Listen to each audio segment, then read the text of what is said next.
السلام علیکم ناظرین، آج کی ویڈیو میں ہم بات کریں گے ایک ایسی عظیم خاتون کی جن کا نام تاریخ کے ماتھے پر فخر سے چمکتا ہے، ملاون خاتون۔ وہ صرف عثمان غازی کی زوجہ ہی نہیں بلکہ عثمانی سلطنت کے آغاز کی بنیاد رکھنے والی ایک باوقار ماں، دانشمند رہنما اور مثالی بیٹیوں کی پرورش کرنے والی خاتون بھی تھیں۔ آئیے ان کی حالیہ تاریخ اور ان کے خاندان کی جھلک پر ایک نظر ڈالتے ہیں۔ مین کانٹینٹ: تاریخی پس منظر۔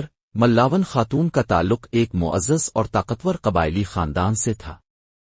ان کی شادی عثمان غازی سے ایک ایسا اتحاد تھا جس نے نہ صرف دو خاندانوں کو جوڑا بلکہ سلطنت عثمانیہ کی بنیاد کو مضبوطی عطا کی۔ ان کے بطن سے پیدا ہونے والا بیٹا اورحان غازی بعد میں سلطنت عثمانیہ کا دوسرا حکمران بنا۔ لیکن ملاون خاتون صرف ایک ماں نہیں تھی، وہ ایک سیاسی مشیر، ایک قابل مشاہدہ رہنما اور خواتین کے لیے ایک مثال تھیں۔ ان کی بیٹی کا تذکرہ: ملاون خاتون کی ایک بیٹی بھی تھی جن کے بارے میں تاریخ کم بولتی ہے، مگر کچھ روایات کے مطابق وہ بھی ایک تعلیم یافتہ اور باوقار خاتون تھیں۔ ان کی پرورش ملاون خاتون نے اسلامی اقدار، خاندانی وفاداری اور حکمت کے اصولوں پر کی۔ وہ اپنی والدہ کی طرح سادگی اور علم کی پیکر تھیں اور خواتین کی تربیت میں الف